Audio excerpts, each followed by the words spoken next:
ভাঙড়ের অবজারভার শওকত মোল্লা, এটা নিয়ে কি বলবেন? দেখুন, ভাঙড়ে অন্য কোন দলের কাকে করছে সেটা নিয়ে অত চিন্তিত নয়, মাথা ব্যথা নয়। ইন্ডিয়ান সেকুলার ফ্রন্টের রাজ্য কমিটিতে আলোচনা, কেন্দ্রীয় কমিটির অনুমোদন, সর্বোপরি আমাদের দলের পৃষ্ঠপোষক আব্বাস নির্দেশক্রমে আমরা প্রথম পর্যায়ে রাজ্যের 81টি বিধানসভার অবজারভার নিয়োগ করেছি। পার্টি মনে করেছে আমাকে ভাঙড়ের অবজারভার করতে হবে, পার্টি মনে করেছে আমাকে মন্দিরবাজার বিধানসভার অবজারভার করতে হবে, সেই দায়িত্ব তুলে দিয়েছে। আমাকে যথাযথভাবে দায়িত্ব পালন করতে হবে। আমাদের প্রাথমিক কাজ হচ্ছে বুথের স্তর থেকে সংগঠনটাকে তুলে নিয়ে আসা। যারা যে দায়িত্বে আছে সেই দায়িত্বেই থাকবে, শুধু আমাদের কাজ হচ্ছে কাজটা বুঝে রাজ্য কমিটিতে বুঝিয়ে দেওয়া। সবচেয়ে এটা হচ্ছে মেন গুরু দায়িত্ব।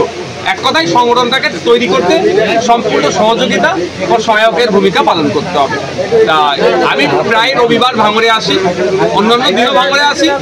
আমার ডেলি রুটিন হিসাবে ভাঙড়ে এসেছি। আজকে চালতাবেড়িয়া অঞ্চলের বেশ কিছু জায়গায় জনসংযোগ আছে, এখানকার মানুষের অভাব অভিযোগ শুনবো, যতটা আমার পক্ষ থেকে সমাধান করা যায় সেটা করব, বা সঠিক পরামর্শ দিয়ে কিভাবে সমাধান করা যায় সেটাও বলবো। 21শে জুলাই থেকে অভিষেক বন্দ্যোপাধ্যায় বার্তা দিয়েছেন যে পদ্মফুল 2026-এ উপরে ফেলা হবে, কি বলবেন এটা নিয়ে? দেখুন, বার্তাটা শুনতে খুব ভালো লেগেছে। পশ্চিমবাংলাতে বিজেপি মুক্ত হবে, আমরাও প্রত্যেকেই চাই। শুধু পশ্চিমবাংলা নয়, দেশ থেকে বিজেপি মুক্ত হোক, আর বাংলা থেকেও তৃণমূল মুক্ত হোক। এবার প্রশ্ন হচ্ছে, সত্যিকারের অর্থে কি অভিষেক বাবুরা অর্থাৎ তৃণমূল কংগ্রেস বিজেপিকে কি হারাতে চাইছে?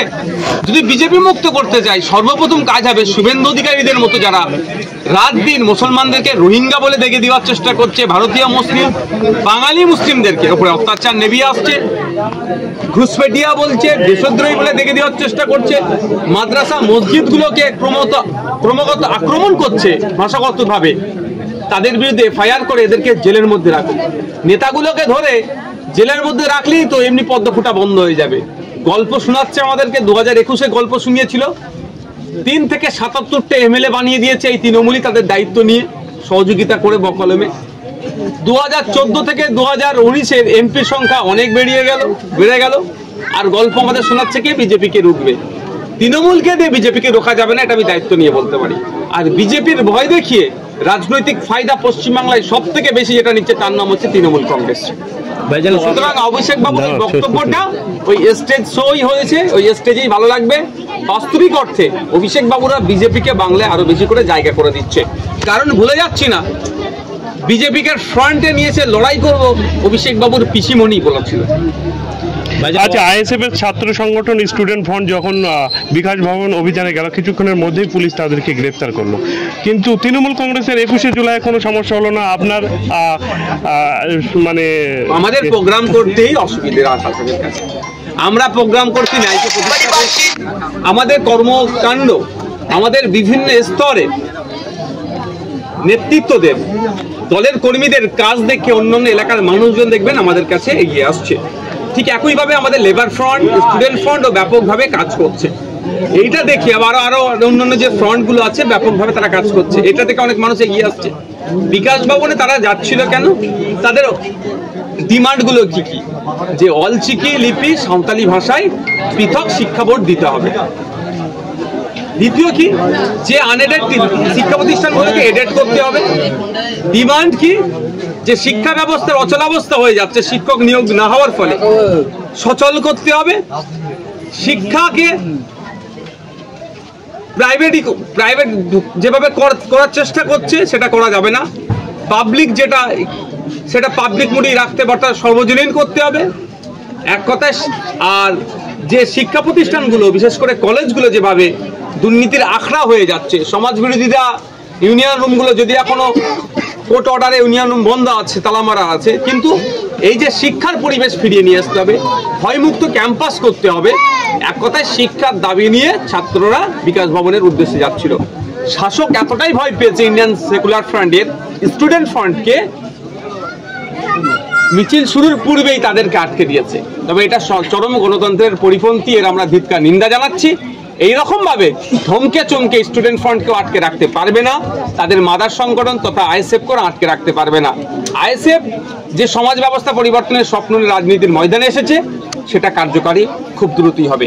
কারণ আপনারা দেখেছিলেন 2021 নির্বাচনে ইন্ডিয়ান সেকুলার ফ্রন্টের ব্যাপ্তি যেটা ছিল আজকে 2025-এ এসে তার ব্যাপক আকার ধারণ করেছে। উত্তর থেকে দক্ষিণ, পাহাড় থেকে সাগর, জঙ্গলমহল থেকে আপনার সাগর পর্যন্ত যেখানেই তাকাবেন আইএসএফকে আপনারা নজরে দেখতে পাচ্ছেন। এটাই শাসকের চক্ষুষ্য হয়েছে। ভাইজান, শাসক দলের নেতারা ইতিমধ্যে বলতে শুরু করে দিয়েছে 26-এ বিরোধী শূন্য হয়ে যাবে, কিন্তু 2021 সালে আমরা দেখেছি যে এত ঝামেলা অশান্তির পরে আপনি জিতেছেন। আমি একটা কথা বলি, কি রাজ্য সরকার কি কেন্দ্র সরকার ফ্যাসিস্ট চিন্তা ভাবনা নিয়ে চলছে না, আগ্রাসী চিন্তা ভাবনা নিয়ে চলছে, সব গিলে নেব।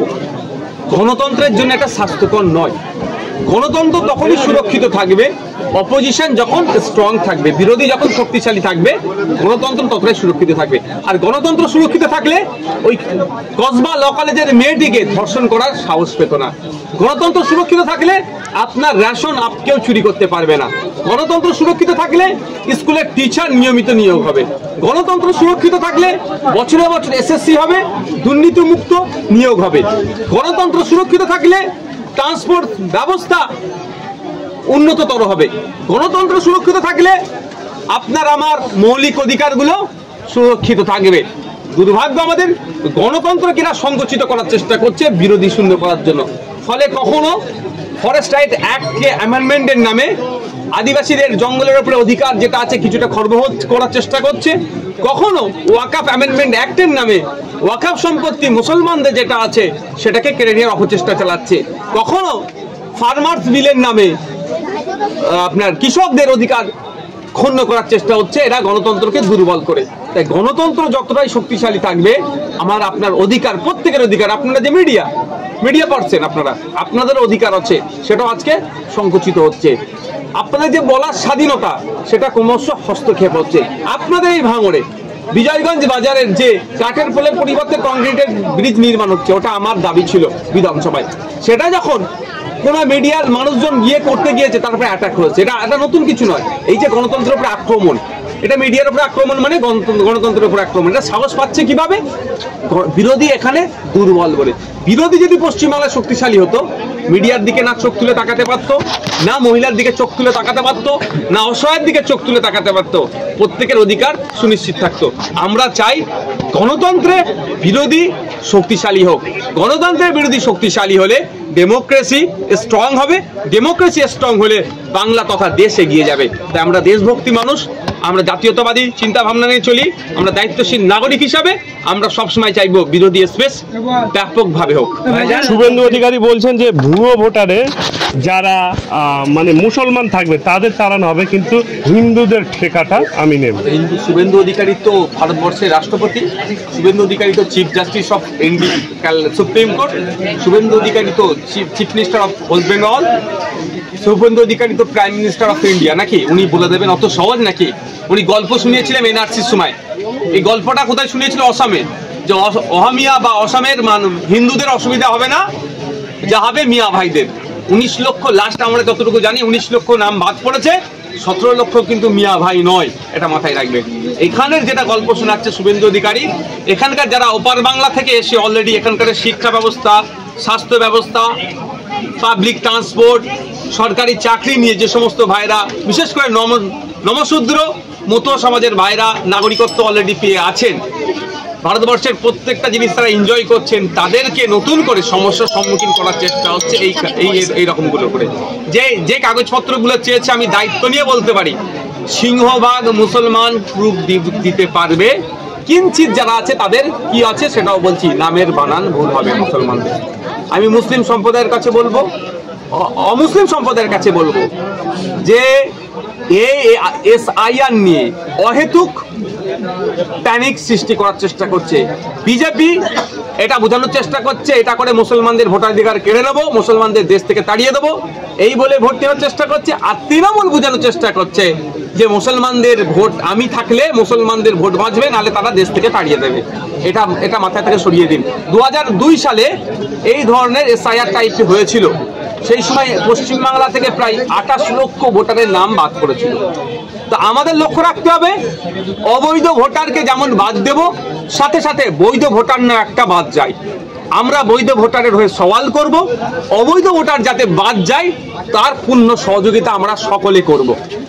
ইলেকশন কমিশন অফ ইন্ডিয়া যদি বিরোধী দলের সহযোগিতা নেয়, ইন্ডিয়ান সেকুলার ফ্রন্ট সব থেকে আগিয়ে এসে অবৈধ ভোটারদেরকে বাতিল করার জন্য সর্বোচ্চ সহযোগিতা করবে। তবে হ্যাঁ, যদি কোনো ভোটে কোনো বৈধ ভোটারকে বাতিল করার চেষ্টা করে, তাহলে ইন্ডিয়ান সেকুলার ফ্রন্ট প্রথম সাইডে থাকবে, এই প্রতিবাদ করবে।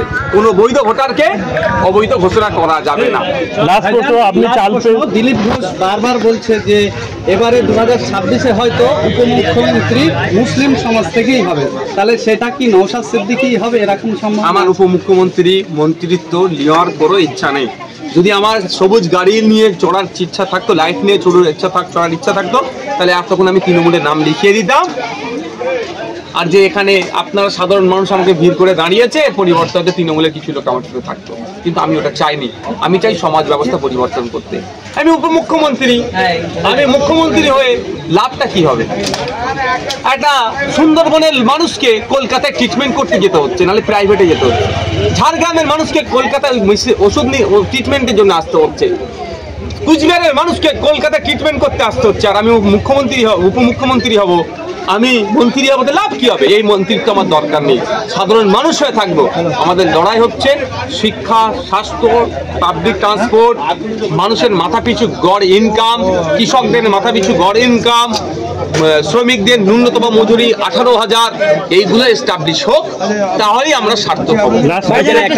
2021 সালের পর থেকে আজ পর্যন্ত যেভাবে আমরা আইএসএফ এর সাড়া দেখছি এবং যেভাবে তৃণমূলের একেবারে সমর্থন করে আইএসএফ এ যোগদান করছি, সেই ক্ষেত্রে 2026-এ নওশাদের মতো আরো প্রতিবাদী আমরা তো চাইছি, আর চাইবে পাবলিক, যে ডবল ডিজিট আইএসএফ কে পৌঁছাতে হবে।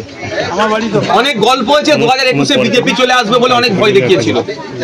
2021, 2025 বাংলার মানুষ বুঝতে পারছে যে বিজেপিকে কে বাংলায় জীবিত রেখেছে রাজনৈতিকভাবে, তৃণমূল কংগ্রেস। সুতরাং 2026-এ তৃণমূল আর বিজেপির বিরুদ্ধে লড়াই করবে বাংলার মানুষ। আইএসএফ কে ডবল ডিজিটে পৌঁছাতে বাংলার মানুষ। আইএসএফ পার্টির কর্ণধার আব্বাস সিদ্দিকী 2021-এ উনি ফ্রন্টে এসে লড়েছিল। ওনাকে আমরা প্রশ্ন করেছি 26-এ আপনাকে দেখা যাবে, উনি উত্তর দিয়েছে যে নওশাদ সিদ্দিক কিংবা রাজ্য নেতৃত্ব বললে উনি 26-এ লড়াই করবে। আপনারা কি আব্বাস সিদ্দিকের? দেখুন, একটা কথা বলি, উনি হচ্ছে আমাদের পার্টির সুপ্রিমো, আমাদের পার্টির প্রতিষ্ঠাতা, আমাদের পৃষ্ঠপোষক। আমি একটা যদি উদাহরণ যদি বলি, পরমাণু বোমা আমি মনে করি মারার জন্য তৈরি হয়নি, ভয় দেখানোর জন্য। তো আমাদের উনি পরমাণু বোমা, যেখানে না পাবে সে ধ্বংস হয়ে যাবে। সময় থাকে আছে তো। আমরা যখন পারফর্ম করছি বুঝে নিতে পারছি, তাহলে আমার হাই প্রোফাইলকে তখন আমি রিজার্ভে রাখি না। আমি ন্যাশনাল লেভেলের ভলিবল প্লেয়ার ছিলাম। আমরা জানি রিজার্ভ বেঞ্চ যত শক্তিশালী হবে, টিম তত ভালো খেলবে। আমাদের রিজার্ভে যখন পীরজাদা আব্বাস সিদ্দিকীর মতো ব্র্যান্ড আছে, আমরা তো আমাদেরকে সামলাতে পারছেন এই মমতা ব্যানার্জি, অভিষেক ব্যানার্জি, তো ভাইজানকে কি করবে? অনেক খেলা হবে। ভাইজান, ওয়াকাব এত বড় ইস্যু, 21-এর মঞ্চে থেকে একটা বাক্য কেউ বললেন না। মুসলিম ভোট পকেটে ভরে নিয়েছে, অসুবিধা কোথায়? মুসলিম ভোট যদি হাতছাড়া থাকতো, তাহলে ওয়াকাব নিয়ে চিৎকার করতো। আজ চালতাবাড়িয়া অঞ্চলে এলেন, এই অঞ্চলের যে অঞ্চল সভাপতি তৃণমূল কংগ্রেসের ছিলেন, তাকে নৃশংসভাবে হত্যা করা হয়েছে। ইনভেস্টিগেশন কতদূর, আর এটা নিয়ে আপনি কি মন্তব্য? দেখুন, ইনভেস্টিগেশনের পার্টটা পুলিশ দেখবেন, আর পরিবারের লোকজন জানে কত দূরে এগোচ্ছে। তবে আমি একটা কথা বলি, আমি আব্দুর রাজ্জাক খাঁকে তৃণমূলের নেতার থেকেও আমি মনে করি তিনি একজন ভাঙড়ের ভোটার। এটা আমার কাছে বড় পরিচয়।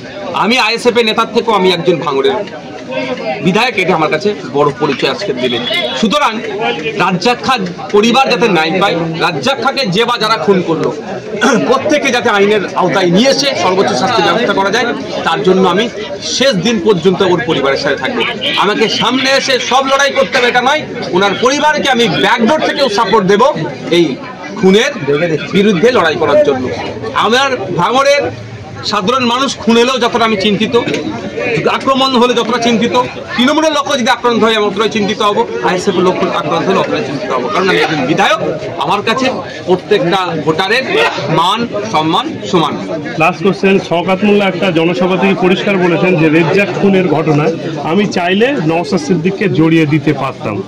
আমার নামটা নিতে বলুন না, এখন যে জায়গা থেকে নিতে বলুন না, আমি তো অপেক্ষা করছি আমাদের কোনো একটা ছেলে বা সাধারণ মানুষের নামে মিথ্যা মামলা হোক, তাদেরকে নিয়ে আমি সুপ্রিম হাইকোর্টে যাব সিবিআই চাইতে।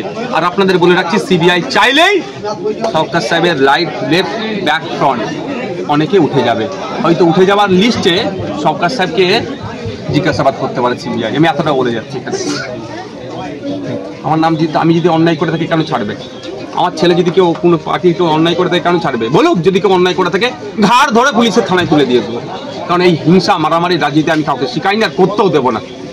রাজ্জাক দুটো একটা ছেলে একটা মেয়ে আছে, স্ত্রী আছে, পরিবার আছে। আজকে চাকরি দিয়েছে পার্ট টাইম, একটা দিত না, আমি যদি না চিৎকার করতাম আর তত তাড়াতাড়ি পেতো না। 10,000 টাকা মাইনের চাকরি দিয়েছে, পরিবারটা বাঁচলো। কিন্তু ওই বাচ্চাটি ছেলেটি মেয়েটি জীবনে বাপ বলে ডাকা স্বাদটা তো মিটে গেল। এর ক্ষতিপূরণটা দিতে পারবে?